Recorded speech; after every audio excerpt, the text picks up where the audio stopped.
Hi, today I would like to share a few tips on to stop ink cartridges from drying out and also on how to fix the ones which have recently dried out.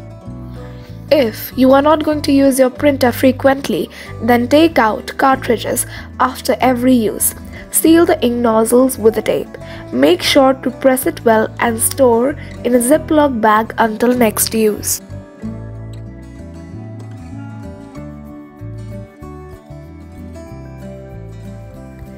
And if you have a cartridge that has recently dried, then this is how you can fix it.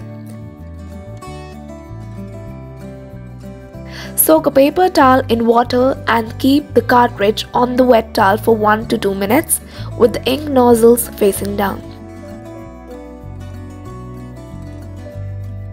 Then dry the nozzles with paper towel and place it back into the printer.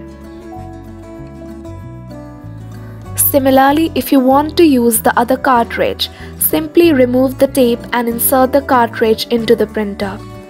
I have been using this cartridge for over 6 months now and it is still working very well. I hope these simple tips will help you to increase the life of ink cartridges and will save you time and money. If you like this video, kindly give it a big thumbs up and share it. Thanks.